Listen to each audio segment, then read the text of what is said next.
Você sabe, eu era candidato ao ministério, estava plantando a primeira igreja, e era um culto de sábado, eu estava prestes a pregar. E, de repente, uma dúvida que eu nunca tinha tido desde que eu me conheço por gente. Eu ia pregar, e a dúvida que bateu é: será que tudo isso é verdade mesmo? Será que Deus existe? Será que Jesus é o Salvador? Será que tudo isso é verdade? Eu era crente desde que nasci, digamos assim. Eu estava fazendo seminário, plantando a primeira igreja, e de repente, minutos antes de pregar, eu fiquei até em pânico. Eu falei assim: estou duvidando da existência de Deus. Foi um momento estranho. Eu nem sei dizer por que eu estava duvidando, mas a dúvida estava forte. Fiquei ali com os meus pensamentos, em crise. Como eu posso pregar se eu não tenho certeza? Como é que eu posso pregar? Acho que eu não vou pregar. Prego ou não prego? Como é que eu vou pregar? O que eu vou pregar se eu estou em dúvida? E, de repente, eu me peguei preocupado com o que Deus estaria pensando de mim nesta hora. Sinal de que eu estava crendo em Deus ainda. Se eu estou preocupado com a opinião dele, né? Olha que coisa interessante. Aí eu já estava clamando por misericórdia e por perdão. Senhor, perdoa a minha incredulidade, aumenta a minha fé. Que interessante a possibilidade disso acontecer com pessoas que são cristãs.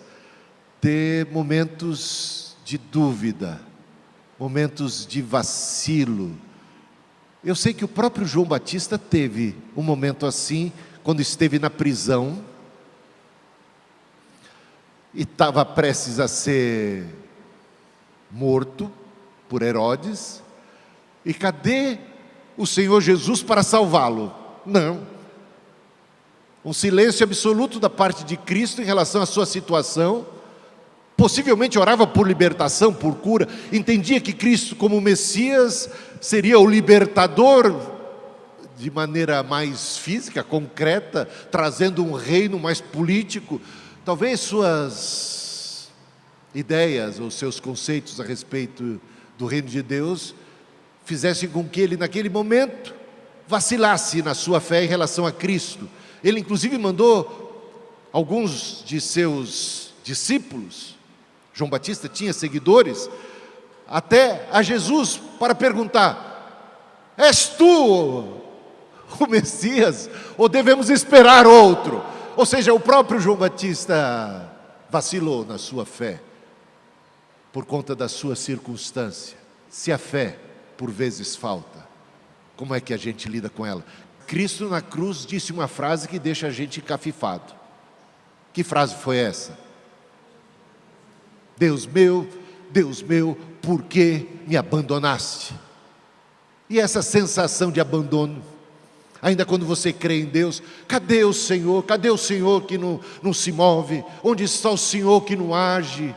O Senhor se esqueceu. Olha só, frases dos Salmos: por acaso o Senhor se esqueceu de ser benigno, se esqueceu da sua bondade? E o salmista tem que desafiar a sua própria alma: espera em Deus, ó minha alma, espera em Deus, porque está abatida, ó minha alma. Muitas vezes a alma fica abatida, a fé fica oscilante, as circunstâncias, elas são, por vezes, tão radicais, tão tremendas, que a gente fica perplexo, a gente fica sentindo-se abandonado por Deus. Quando Jesus disse essa frase, ele estava na cruz, ele estava crucificado. As pessoas passavam, balançavam a cabeça, zombavam dele, ridicularizavam, diziam: o Senhor, Tu és o Messias, tu és o rei, tu és filho de Deus, tu és profeta. Então cadê o profeta agora? Cadê o homem de Deus? Cadê a pessoa de Deus? Como é que Deus o abandonou a tal infortúnio? Cadê Deus, o Deus da tua vida? Cadê o milagre nessa hora que eu quero ver? E assim o diabo se levanta. E assim as vozes diabólicas ao nosso redor levantam e questionam a nossa fé. Mas Jesus citava o Salmo 22, meus irmãos. Eu quero que você abra a Bíblia no Salmo 22.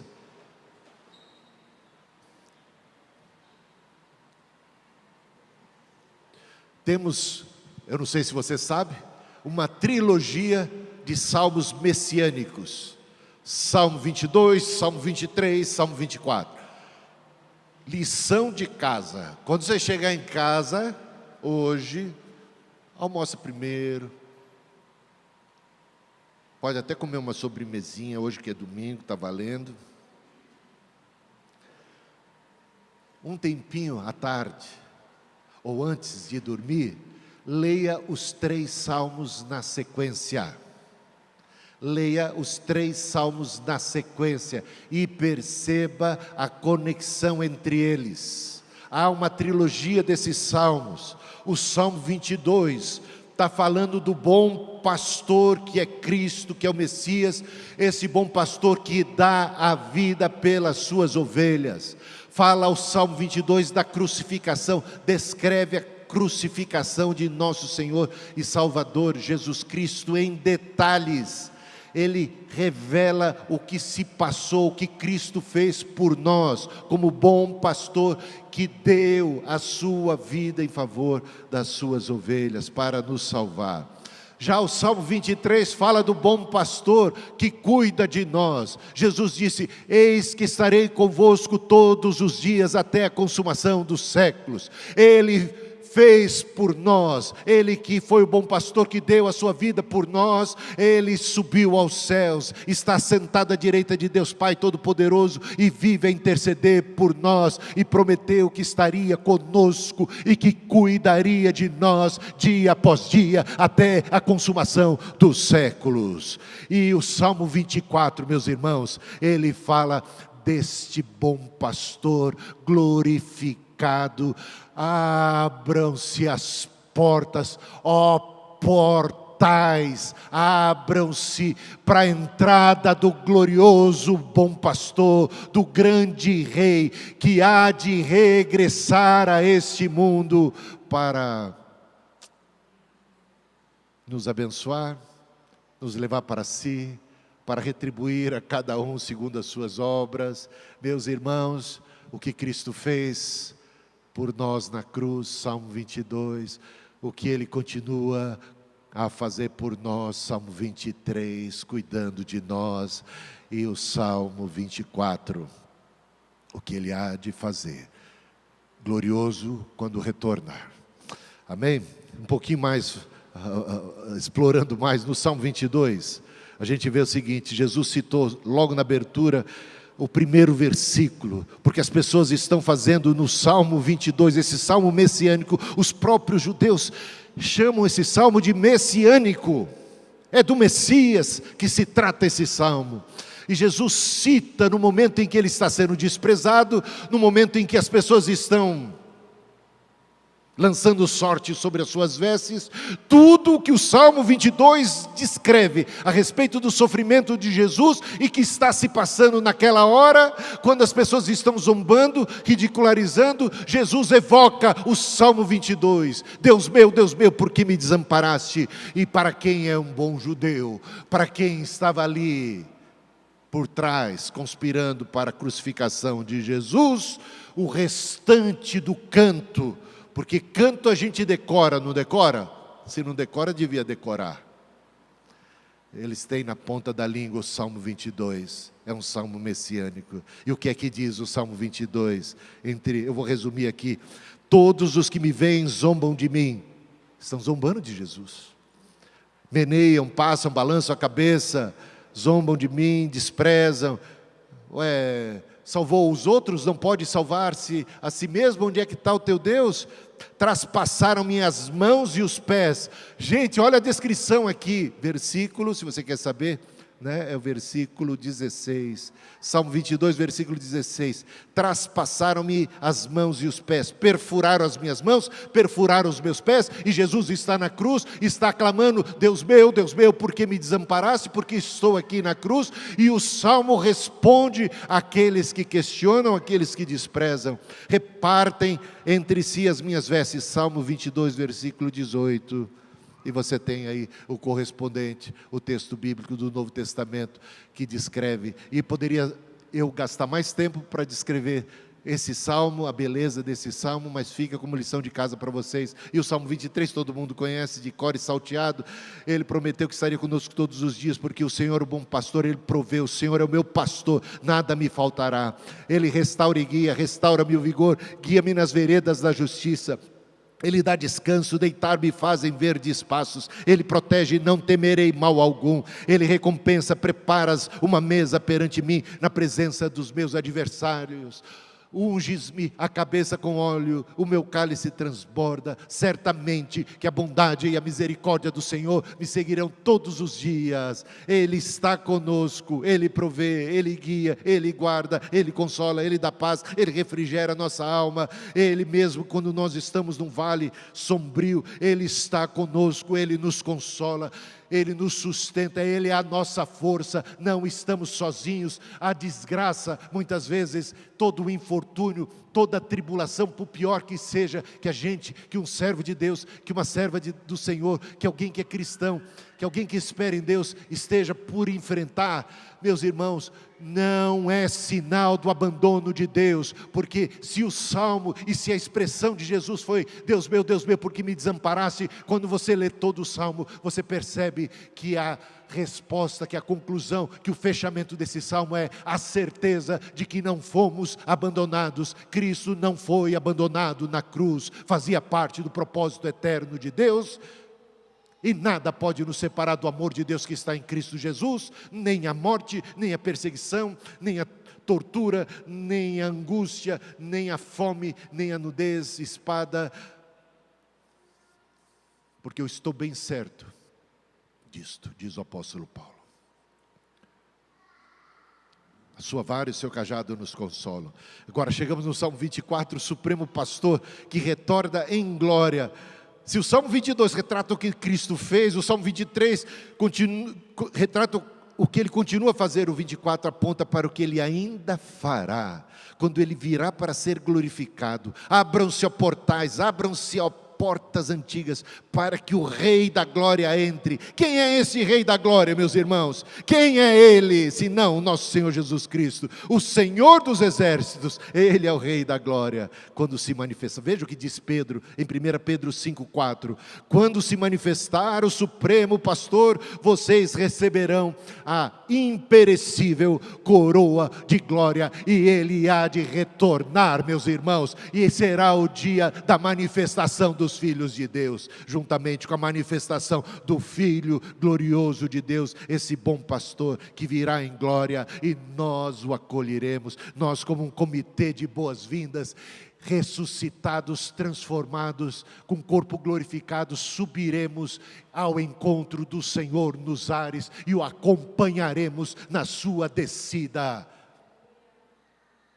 Todo joelho se dobrará, toda língua confessará que Jesus é o Senhor. Há muitas citações do Salmo 22 nos Evangelhos, e aqui a gente vê o que diz o evangelista Marcos 9:12. Está escrito que é necessário que o Filho do Homem sofra muito e seja rejeitado com desprezo, e isso já é o que está escrito no Salmo 22, está escrito em Isaías 53, esses são textos claros a respeito do sofrimento de Jesus na cruz e até do propósito de tal sofrimento. Veja o Salmo 22, versículo 1, como nós já dissemos, e compare com o que encontramos em 27:46, por volta da hora nona.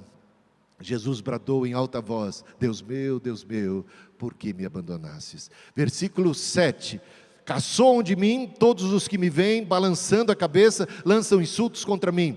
Tem vários textos dos evangelhos que apontam para isso. Uns dizem que balançavam a cabeça e desprezavam e caçoavam e zombavam de Cristo. No texto de Mateus 27, 39 diz: os que passavam lançavam-lhe insultos balançando a cabeça.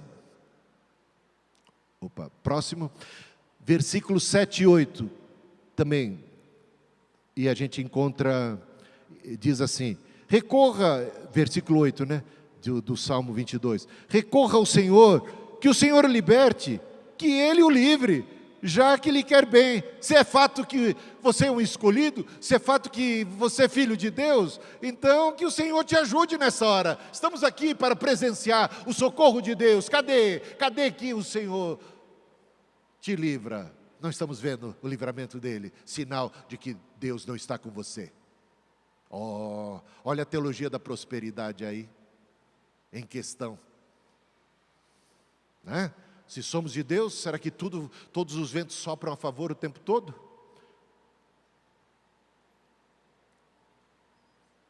Ainda que eu ande pelo vale da sombra da morte.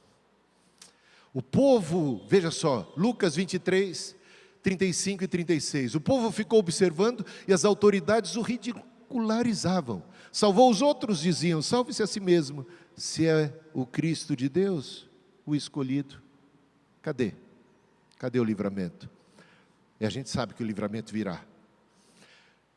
Não nos cansemos de fazer o bem, porque a seu tempo e não no nosso tempo, a seu tempo ceifaremos, se não desfalecermos. Ser fiel até a morte, dar-te-ei a coroa da vida. Salmo 22, 15. Meu vigor secou-se como um caco de barro, e a minha língua gruda no céu da boca. Deixaste-me no pó, à beira da morte. Não está descrevendo Jesus ali na cruz? Jesus da cruz, como diz João 19, 28. Jesus disse: tenho sede. E o que é que lhe deram para beber? Vinagre. Versículos 16, 18. Perfuraram minhas mãos e meus pés, dividiram as minhas roupas entre si e lançaram sortes pelas minhas vestes. Marcos 15, 24. E o crucificaram, perfuraram as mãos e os pés. Dividindo as roupas dele, tiraram sortes para saber. Gente, está tudo acontecendo ali. O Salmo 22 é profético. E mesmo assim, Jesus veio para os que eram seus e os seus não receberam. Agora, o que a gente vê nesse versículo 1? Deus meu, por que me desamparaste? A gente vê, pode mudar aí, Arthur, o próximo. A gente vê honestidade diante de Deus. Como é que são as suas orações? Você pode fazer bonito aqui, você pode orar bonito aqui para inglês ver, você pode orar de modo a estar muito mais preocupado com o que os outros vão pensar da sua oração, muito mais preocupado com a sua performance. Você pode estar muito mais preocupado na hora da adoração com os outros do que com o próprio Deus. Mas quando a gente ora, quando a gente está diante daquele que tudo sabe, que já leu nossos pensamentos, não tem como disfarçar nada. O melhor que você pode fazer é abrir a sua boca e despejar e derramar seu coração diante de Deus, botar para fora tudo que você está sentindo, sem medo de ser feliz, porque Ele já viu, Ele já sabe o que se passa no seu coração, na sua mente. Então, que as palavras da sua boca sejam sinceras nessa hora, porque Deus não se preocupa. Deus não tem medo dos seus questionamentos. Veja o Jó diante de Deus, né?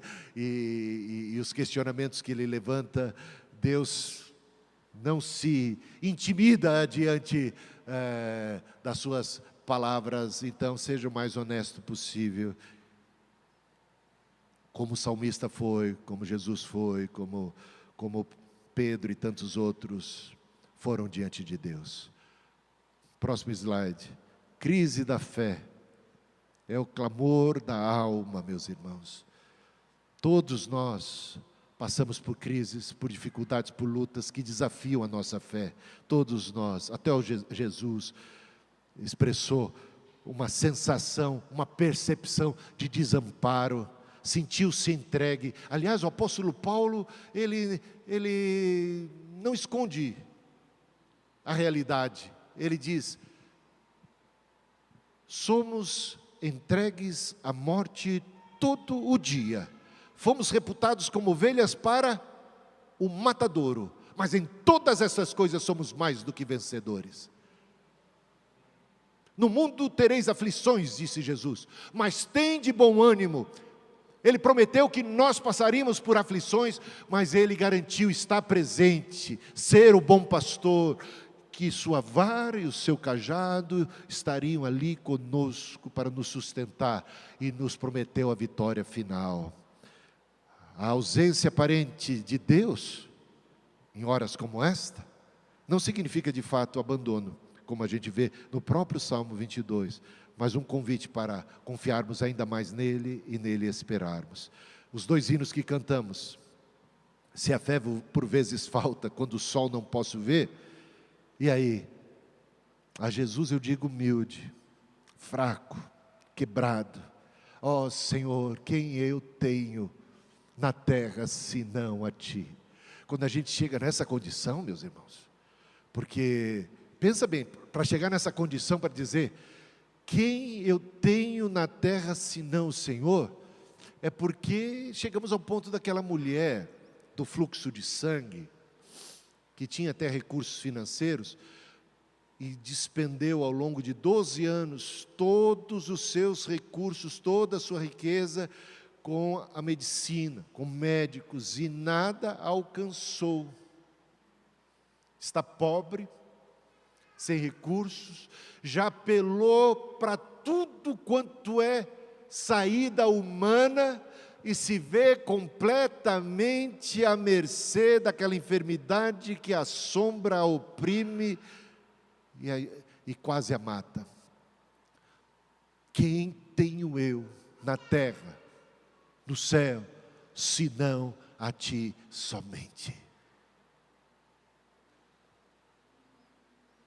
A Jesus eu digo humilde, ó vem meu piloto ser.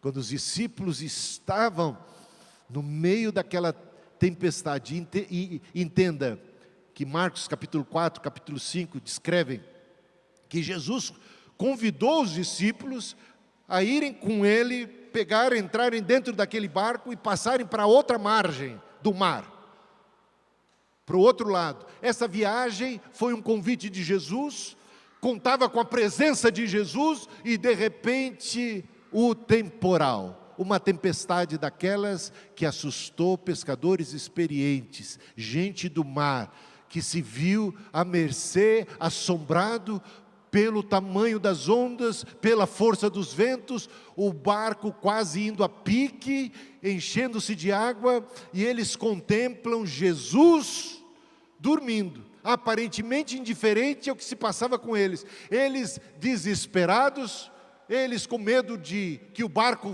viesse a afundar, com Jesus e tudo mais. Creia, que loucura, que falta de fé. Eles acordam a Jesus e até repreendem a Jesus. Ó Senhor, a gente passando por tudo isso aqui, o Senhor não se preocupa com o que estamos passando? Para falar na linguagem mais bíblica, não se te dá que morramos? Normalmente a gente não fala assim, né? Não se te dá que morramos? Ou seja, nós estamos morrendo e o Senhor não está nem aí, o Senhor está dormindo, o Senhor está indiferente à nossa sorte ou ao nosso azar?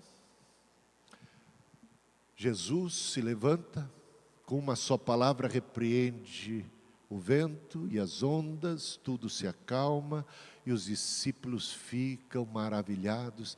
Quem é este que até o vento e o mar lhe obedecem? E Jesus os repreende. Oh, é crente bully, né? Homens de pouca fé, homens de pequena fé. Por que duvidastes? Por que nessas horas a nossa tendência é de duvidar de Deus? É de não crer em Deus, é de ter a fé oscilante. Por que a gente não é capaz de confiar a despeito do tamanho do temporal, a despeito da crise? Oscilando minha fé, Cristo valerá. Valeu pelos discípulos, vale por nós. Perseguido sem mercê, Ele valerá. Quantos testemunhos pessoais eu poderia dar a esse respeito? Você poderia dar também. de situações em que você passou, onde parece que todas as portas se fecharam. Pode mudar para o próximo slide, Arthur. E eu vou dar um só. Mais recentemente, há 2 anos atrás, eu fiquei com câncer. Fui para uma operação, era um tumor no rim. O médico que me operou era muito bem recomendado, estava num hospital também bom, tudo parecia tranquilo. É claro que é uma cirurgia do rim, é uma cirurgia de um órgão muito importante, é complicado, há risco certamente. Bom, estava eu lá. Nessas horas você faz um montão de perguntas: por que eu tenho que passar por isso, por que eu estou com isso e tal, sei lá. Você ora a Deus, se derrama na presença de Deus. Normalmente quando eu vou para uma cirurgia assim, eu já encomendo a alma, já tenho feito isso desde o meu batismo, né? Encomendo a alma ao Senhor. É uma maneira de dizer que, gente, não há nenhuma garantia que você, porque é cristão, vai sair ileso disso. Pode ser que chegou a nossa hora, eu não sei. É melhor que eu esteja preparado. Prepara-te para encontrares com teu Deus. Esteja sempre preparado, porque não sabemos a hora, né? Vira essa boca para lá, bispo. Mas a verdade é essa: nossa vida e a nossa estrutura é muito frágil. Estamos suscetíveis a acidentes, a crises, a doenças, a tantas misérias, violência. Que Deus nos livre. Certamente oramos para ser livres, para não passarmos por nada disso, e de repente nos vemos numa situação assim. Fui para a cirurgia. O médico, apesar de ser muito bom, bem conceituado, ele não fez uma análise adequada da anatomia do meu rim. E o meu rim, diferente dos normais, o meu rim é irrigado por 3 artérias, sendo que o normal é apenas uma. Ele se preparou para a cirurgia, me abriu e de repente não conseguia estancar o sangue. Ele botou lá, é bulldog que ele chama, né? Uma pinça numa das artérias, que é normalmente encontrada facilmente, e percebeu que jorrava sangue ainda. Assustado, procurou e descobriu uma segunda artéria, botou a pinça na segunda artéria e cadê que o sangue parava? E o sangue jorrava. Era uma cirurgia que dura até 1h40, 2 horas. Bom, e durou mais de 4 horas, e eu lá, e o sangue jorrando. E o médico, ele é muito bom. E às vezes o problema de ser muito bom é que você confia muito no seu taco, né? Então ele poderia falar assim: vamos interromper isso aqui, ou vamos abrir total, fazer porque era laparoscopia, então vamos fazer uma abertura total para poder enxergar melhor isso e tal. Não, ele falou: não, eu sou bom, isso aqui só é imaginação minha, tá? Do que se passou lá. Ele falou: eu vou, mesmo debaixo desse sangue sendo derramado, eu vou encontrar esse tumor. E foi cavucando, e nada que encontrava, e por isso demorou tanto tempo, e o sangue sendo derramado. Claro, minha vida esteve em risco lá. Ele parece ter encontrado algo, e quando ele achou algo que ele entendeu que fosse o tumor, ele parou, fechou. Eu sofri bastante, a minha recuperação foi muito sofrida, porque ele mexeu bastante no meu rim. Eu não tinha posição para dormir. Por 1 mês, mais ou menos, eu fiquei, alguma coisa estranha, tá aqui, eu não posso virar para esse lado. Foi difícil. Mas o mais difícil foi quando eu volto, o médico diz tudo que se passou, ele relata e diz: fizemos a biópsia, vamos esperar o resultado, e torça. Ele falou assim: eu nem vou descrever, a Cristina estava dito comigo, ele falou: nem vou descrever o que passou lá, porque você vai ficar assustado. O terror que foi aquilo. Ele estava assim, com os olhos arregalados, falando: aquilo foi um terror. Nem vou dizer. Ele falou: o que você passou ali, você vai ficar assustado. Mas vamos torcer para essa biópsia dar que é o tumor, porque eu não tenho certeza de ter removido o seu tumor. Veio a biópsia, e o dia que eu recebo o resultado do exame, gente, pego assim o exame e vejo que não se tratava de tumor algum. Então meu tumor ainda estava lá. Me deu um branco, sabe aquele negócio? Vou ter que passar por isso tudo de novo. Muito difícil a situação. Aí vou fazer uma ressonância, tomografia, acho que foi tomografia, ou ressonância, uma dessas duas, e descubro está intacto o tumor, do mesmo jeito que estava antes. Ele chegou perto, mas não tirou. Aí isso foi no dia 2 que eu fiz a cirurgia, de dezembro. Chegou o período das férias de janeiro, falei, vou sair de férias, vou curtir as férias, estou em paz. Pode ser que chegou mesmo a minha hora de ir, vai ser muito complicado ter que passar por tudo isso de novo, mas a minha vida está nas mãos de Deus, o meu futuro está nas mãos de Deus, eu vou descansar em paz. Gente, curti as férias de montão, tomou conta do meu coração a paz de Deus que excede a todo entendimento humano. Eu estava pronto para ir, estava pronto para uma segunda cirurgia, estava pronto para o que Deus tivesse para mim. Não tem problema, minha vida é do Senhor. Deus já me deu uma vida boa, que eu não mereci, uma família boa, já vivi 60 anos, então se chegou a hora, tá bom, Deus sabe, mas se não chegou a hora, Ele me levanta, Ele opera, Ele transforma. E eu estou nas mãos de Deus, eu não estou nas mãos da medicina, dos médicos, de nada. Gente, eu estou falando isso diante de Deus, eu tive paz. E fui antes, até o Raul até me recomendou, porque eu falei para o Raul, agora vou fazer, terminou as férias, agora tem 5 concílios regionais ao redor do Brasil, que eu tenho que presidir. O Raul falou, não, saúde em primeiro lugar, lembra, Raul? Saúde em primeiro lugar, cuida da saúde, deixa isso para depois, adia e tal. Aí, mas eu estava tão em paz, Raul, que eu falei assim, não, Deus vai me sustentar, Deus está comigo, eu vou, e pronto, presidi os concílios, tudo foi na paz, na bênção, e aí apareceu um caminho, fazer por ablação. Ablação é uma agulha, um catéter que eles enfiam e queimam o tumor, isso é muito menos invasivo, mas só que o meu convênio, apesar de ser um bom convênio, eu pagava muito caro, até mudei. Eu não vou falar o nome do convênio, nem para o qual eu mudei, porque senão eu vou fazer propaganda, mas era um bom convênio, caro. Agora eu estou no convênio bem mais barato, e não estou arrependido de ter mudado não. Está muito bom. Mas eu não podia mudar de convênio. E ele estava, quando você faz 59 anos, dá um salto assim, tchum, o preço dos convênios. E eu tinha esse problema para resolver, então eu tinha que continuar pagando alto. E o convênio não cobria a ablação. Nesse que eu estou agora, que é muito mais barato, ele cobre normalmente. Olha que interessante. Bom, existem essas coisas na vida. Bom, mas ele não cobria, entramos com recurso, ele, depois de um mês ainda dizia não, com novo recurso, e finalmente eles liberaram. Fiz o procedimento da ablação, e vou dizer para vocês, meus irmãos, eu entrei, você toma anestesia geral, mas é uma dose menor, eu entrei às 8h30 da manhã, para fazer esse procedimento da ablação, às 9h30, 9h45 eu estava tomando café já. Às 10h30, né, Cristina? Às 10h30 eu já estava doido para sair dali, não doía mais nada, eu não sentia nada.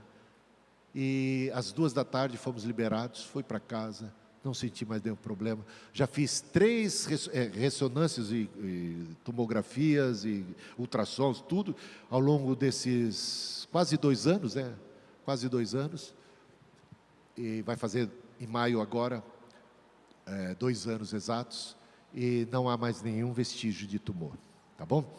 Mas o bom não é que não há mais vestígio de tumor, o bom é que a despeito dele estar ou não, eu estava em paz, eu encontrei essa paz de Deus, eu podia também experimentar no momento de choque, Deus meu, por que me desampararam? Certamente você passa por esses estágios, você tem os abalos, mas o Senhor sustenta, meus amados irmãos, o Senhor sustenta. Então, como disse o pai daquele menino, que era um menino possesso, né? Aí Jesus pergunta para ele, você crê? Você crê em mim? Você quer que eu possa ajudar, socorrer, libertar o seu filho, coisa que os outros não conseguiram, ninguém conseguiu até agora? Ele respondeu, eu creio. Mas no momento subsequente, imediato, ele disse, ajuda-me na minha incredulidade. Quem já orou assim? Levanta a mão. Eu creio, mas socorre aqui, dá uma força, está difícil. Quando a fé por vezes falta, oscilando a minha fé, Cristo valerá, Ele ajuda sim você nas suas lutas, Ele não te abandona nos seus conflitos. Jesus repreendeu a falta de fé dos discípulos.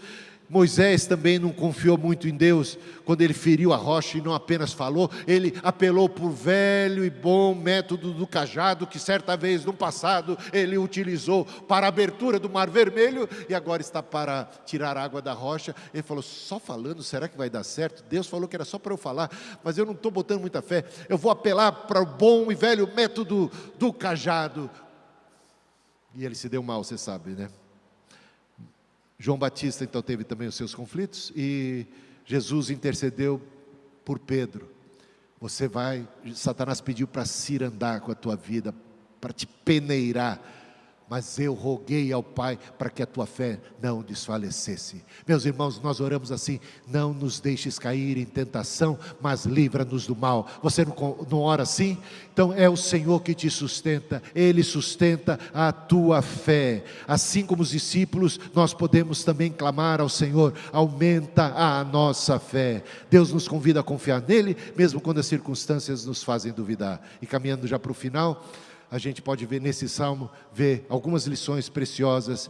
Ele, apesar de ter esse conflito de fé, essa sensação de desamparo, de abandono por parte de Deus, ele toma algumas medidas aqui, que estão claras dentro desse salmo. Veja só, no versículo 3 e 4, ele diz assim: nossos pais confiaram em Ti, confiaram e os livraste. Ele está trazendo à memória o que nos pode dar esperança.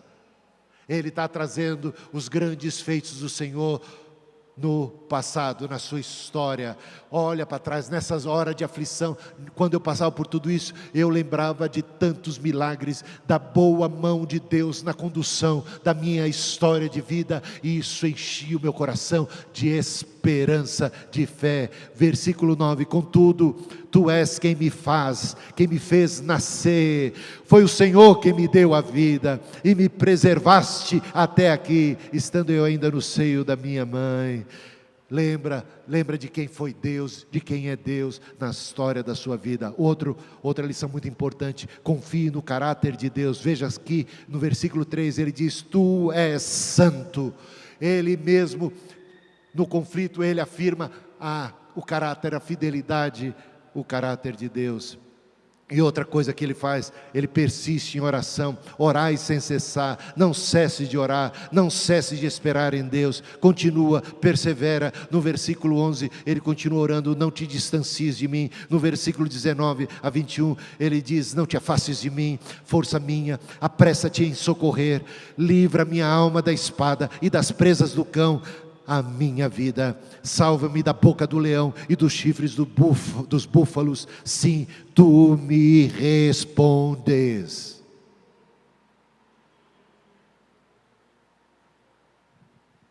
Esperei confiantemente no Senhor, e Ele se inclinou para mim.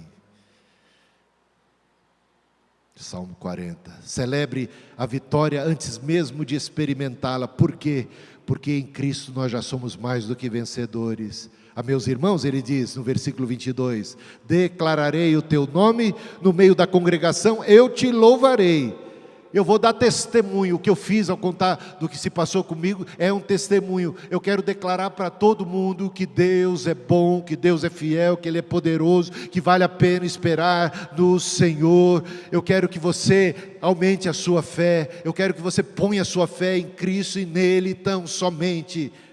Em todas estas coisas, como diz o apóstolo Paulo, somos mais do que vencedores. Então o Salmo 22 não termina em desespero, não termina em sensação de desamparo, termina em louvor, em adoração. Como diz aqui o versículo 22 que eu já li: proclamarei o teu nome aos meus irmãos, no meio da congregação eu te louvarei. Como diz o versículo Jó 19, 25, eu sei que o meu Redentor vive, mesmo no meio de toda aquela mazela, mesmo quando a situação não havia mudado em nada, no caos, no vale sombrio, ele declarou: eu sei que o meu Redentor vive e que por fim se levantará sobre a terra. Eu sei que o meu Redentor vive, Ele é fiel. a promessa final, ele diz aqui no versículo 24 do Salmo 22, pois ele não desprezou, nem repudiou o sofrimento do aflito, mas o ouviu quando esse clamou por socorro. Esta é a sua confiança. Deus meu, por que me desamparaste? Foi uma sensação momentânea. Termina o Salmo dizendo, o Senhor não desprezou, o Senhor não abandonou, o Senhor ouviu a oração do aflito. Nossa fé pode ser provada, mas Deus, meus irmãos, permanece sempre fiel, e vale muito a pena confiar e nele esperar. Amém?